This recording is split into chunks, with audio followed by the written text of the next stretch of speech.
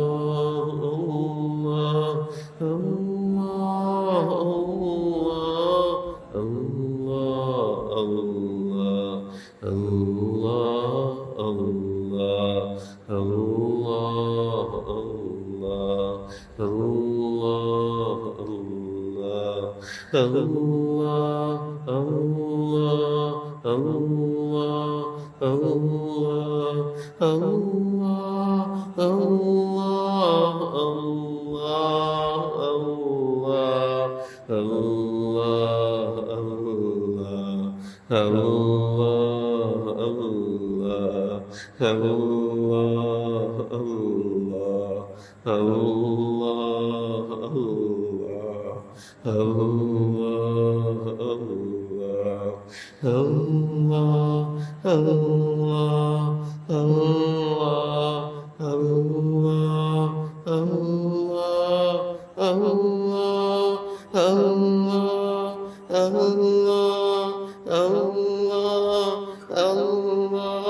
لا إله إلا الله محمد رسول الله صلى الله عليه وسلم تسليما كثيرا كثيرا.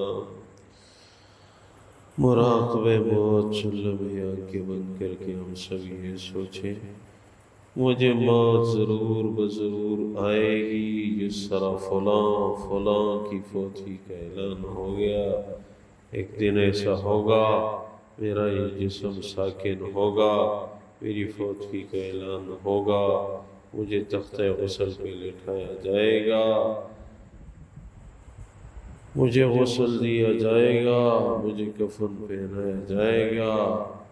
پھر دوست احباب رشتہ دار اقربا اپنے کندھوں پر اٹھا کے مجھے ہمیشہ ہمیشہ کے لیے اس گھر کے حوالے کر دیں گے جس سے بڑا خوف ہے.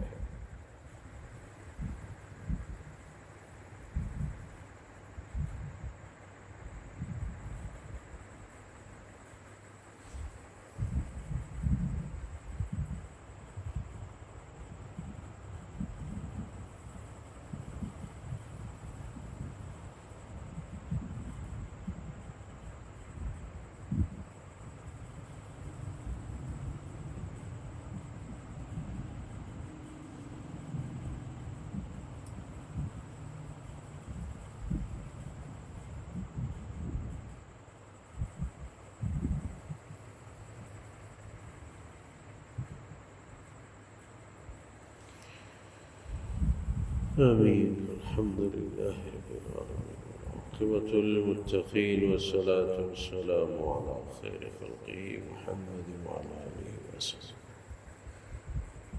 اللهم اكفني بحلالك عن حرامك وغنني بفضلك وبرحمتك. اللهم أجرنا من النار، اللهم ادخلنا الجنة بفضلك. اللهم اعطنا علما نافعا ورزقا واسعا وشفاء من كل داء. اللهم لا تسلط علينا من لا يرحمنا. اللهم إنا نجعلك في نحورهم ونعوذ بك من شرورهم. اللهم أعنا على ذكرك وشكرك وحسن عبادتك. رب اجعلني شكورا واجعلني صبورا واجعلني في عيني صغيرا وفي أعين الناس كبيرا. اللهم اجعل آخر كلامنا لا إله إلا الله محمد رسول الله صلى الله عليه وسلم برحمتك.